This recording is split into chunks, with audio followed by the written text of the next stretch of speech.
Assalamu alaikum students.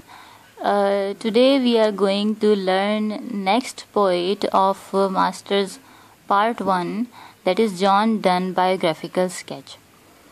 तो students hope so कि आप इंतज़ार कर रहे थे. कुछ स्टूडेंट्स की रिक्वेस्ट भी आई है कि आप प्लीज़ जॉन डन पर जो है वीडियोस अपलोड करें, तो आई हैव स्टार्टेड इट. सो हम देखते हैं कि जॉन डन जो हैं वो 1572 में पैदा हुए. कहाँ पैदा हुए? सिटी ऑफ लंदन में. और उनके फादर जो थे वो एक बहुत ही खुशहाल प्रॉस्पेरस मर्चेंट थे. और क्या हुआ कि after the birth of John done in 1572 he died after 2 years 1574.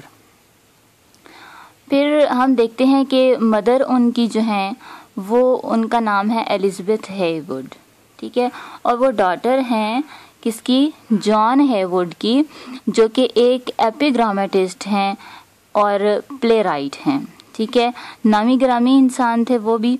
और फिर हम देखते हैं उनकी फैमिली के बारे में कि फैमिली जो थी वो उनकी रोमन कैथोलिक ट्रेडिशनल फैमिली थी, ठीक है. ये मज़हबी तौर पर, रिलीजियस तौर पर क्या थे? रोमन कैथोलिक थे. फिर इनकी स्टडीज़ के हवाले से जब हम देखते हैं तो इन्होंने मैट्रिक जो है वो ऑक्सफोर्ड यूनिवर्सिटी से किया, हार्वर्ड कॉलेज से. और ग्रेजुएशन इन्होंने किया कहाँ से? ऑक्सफोर्ड यूनिवर्सिटी से 1584 में. And went to Cambridge. अब यहाँ क्या हुआ कि ग्रेजुएशन तो इन्होंने कंप्लीट कर ली, लेकिन इन्होंने जो है without taking his degree he has left the Oxford university.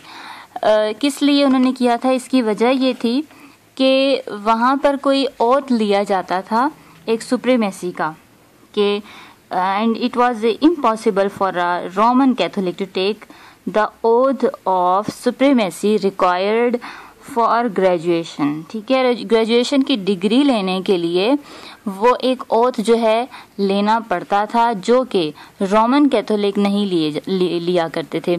अब आपको पता होगा कि जो रोमन जो है एक कैथोलिक हैं और एक प्रोटेस्टेंट हैं, ठीक है. तो ये कैथोलिक जो फ़िरका था उनके रिलीजन का, उससे जो है इनका ताल्लुक था. और फिर ये कैम्ब्रिज यूनिवर्सिटी चले गए एज अ लॉ स्टूडेंट 1591 में.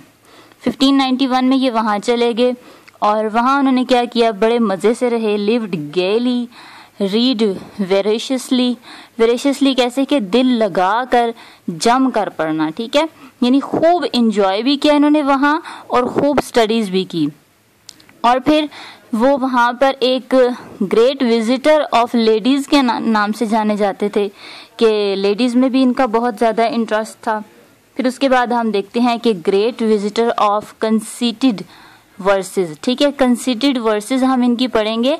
ही is known as the metaphysical poet, ठीक है. मेटाफिजिकल पोइट जो है वो कंसीट्स यूज़ करता है, और मेटाफिजिकल पोइट्री इनकी हम आगे पढ़ेंगे. तकरीबन इनकी बेस जो है ना वो मेटाफिजिकल पोइट्री पर ही है, लेकिन इनकी ड्यूरिंग लाइफ इनको जो है ये जो हम कह लें कि मेटाफिजिकल पोइट का जो लक़ब था, ये खिताब था, इनको नहीं मिला था. After his death he has got the title of metaphysical poet, ठीक है. इसकी रीज़न ये थी कि इन्होंने कभी इतना शो ऑफ नहीं किया था अपनी पोइट्री को, या कुछ और रीज़न हो सकती है. इनकी बहुत सारी पोइट्री आफ्टर हिज डेथ जो है ना वो हुई थी, पब्लिश हुई थी बहुत ज़्यादा टाइम के बाद. आफ्टर, कुछ लोग कहते हैं कि after his death of 10 years और somewhat. At the age of 19 साल की एज में क्या हुआ? Put aside other studies. अब वो बहुत थक चुके थे, वीकेंड से फेड अप हो चुके थे बाकी स्टडीज़ से, और उन्होंने क्या किया? And considered the body of divinity, ठीक है. ये नहीं कह लें कि ये हर जगह पे इनका हाथ होता था. मैट्रिक किया, फिर ग्रेजुएशन किया, और उसके बाद फिर कैम्ब्रिज यूनिवर्सिटी में चले गए. वहाँ भी इन्होंने बहुत यानी अच्छा टाइम पीरियड गुजारा. बहुत सारे एरियाज़ में जो है इन्होंने विजिट्स भी किए, और यानी हर तरह की चीज़ इन्होंने अपने एक्सपीरियंस में लाई और फिर उन्होंने सब कुछ छोड़कर क्या किया, बॉडी ऑफ डिविनिटी को चुन लिया। पोइट्री के बारे में अब हम देखते हैं इनकी पोइट्री कैसी थी। क्लासिकल थी, एलिजीज उन्होंने लिखी हैं, लव पोइट्री लिखी है, डिवाइन पोइट्री लिखी है। लव पोइट्री ऑलमोस्ट इनकी मेटाफिजिकल पोइट्री ही कहलाती है। फिर उसके बाद और फिर हम देखते हैं कि इनकी मैरिज के हवाले से कि इनकी मैरिज में किस किस्म की मुश्किलात आई। इनकी वाइफ का नाम था एन मोर। लव मैरिज की थी इन्होंने और छुप कर की थी, ये सीक्रेट लव मैरिज थी। और ये नीज थी किसकी, लॉर्ड कीपर की। ये एक जगह गए थे विजिट करने, वहाँ इनको इनसे लव हो गया एन मोर से। और एन मोर जो है वो डॉटर थी सर जॉर्ज मोर की, ठीक है, और नीज थी लॉर्ड कीपर की।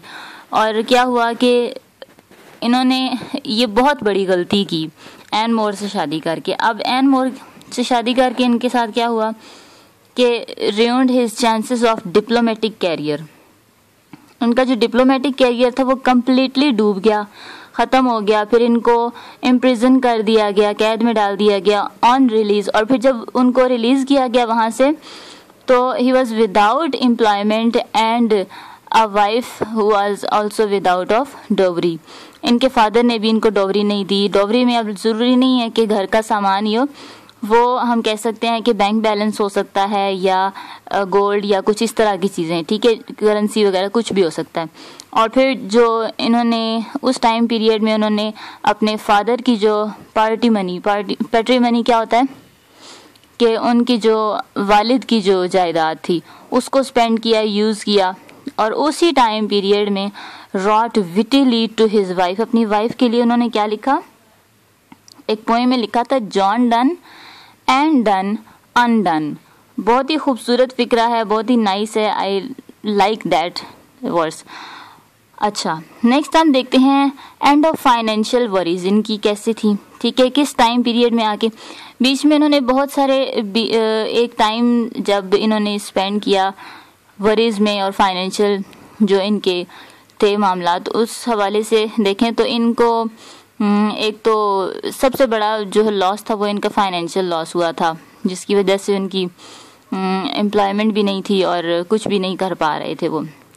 तो अपनी ग्रोइंग फैमिली को सपोर्ट करने के लिए इन्होंने क्या किया कि बीच में काफ़ी टाइम ये बहुत प्रोज और वर्सेस लिखते रहे, जिनमें से एक तो है सॉन्ग्स एंड सॉनेट्स और दूसरी जो है वो भी प्रोज के हवाले से, जिसका नाम है पैराडॉक्सिस एंड प्रॉब्लम्स, ठीक है। ये प्रोज की एक बुक थी, वो इन्होंने लिखी और काफ़ी कोशिश की अपनी फैमिली को सपोर्ट करने की, जो कि डिपेंड फर्स्ट तो ये था कि वो चैरिटी पर डिपेंड कर रहे थे जॉन डन।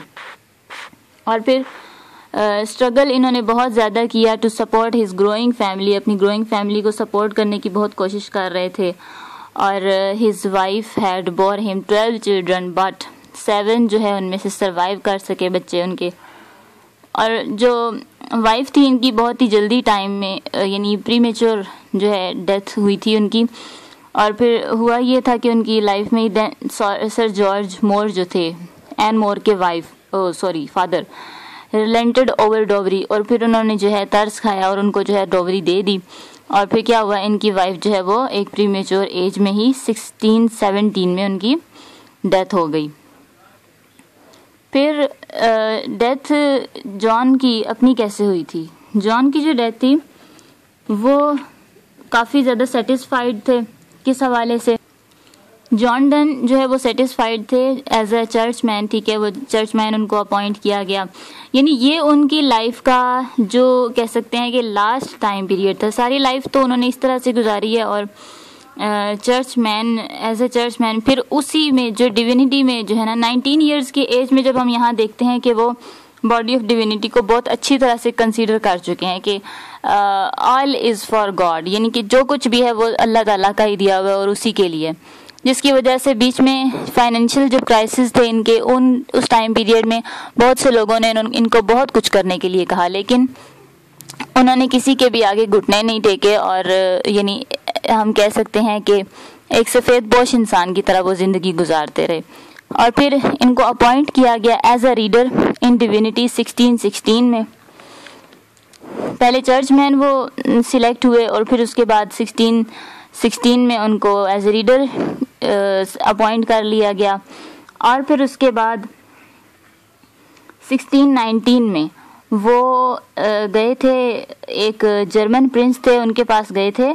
उसकी रीज़न ये थी कि उनकी जो 30 इयर्स की कोई वार थी, कोई झगड़ा था, उसको ख़त्म करने के लिए वहाँ गए और एज ए चैपलिन वो गए थे वहाँ। और फिर 1621 में क्या हुआ, वो एक डीन ऑफ सेंट पॉल, ठीक है, ये चर्च का नेम है, बहुत बड़ा चर्च है ये, वहाँ के डीन बन गए थे, ठीक है, यानी प्रिंसिपल या हेड आप कह लें, ठीक है, हम जिस तरह यूनिवर्सिटीज़ के डीन होते हैं इसी तरह।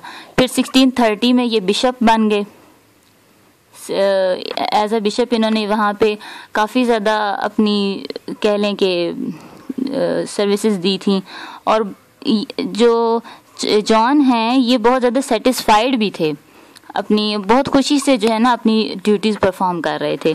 फिर वहाँ उसके बाद क्या हुआ कि ड्यू टू सिकनेस, बहुत ज़्यादा बीमार हो जाने की वजह से लंदन में उनकी डेथ हुई 31 मार्च 1631 में।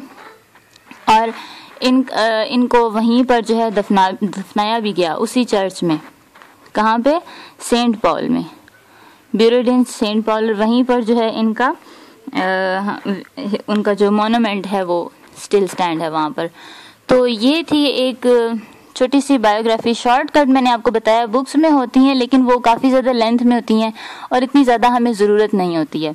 तो इस चीज़ को मद्देनज़र रखते हुए, क्योंकि हमने एग्ज़ाम में इतना ज़्यादा इसको डिटेल में लिखना नहीं होता और ये इतनी ज़्यादा आती भी नहीं है, लेकिन जस्ट क्वेश्चन को लेंथ देने के लिए हम इसको थोड़ा बहुत ऐड कर सकते हैं।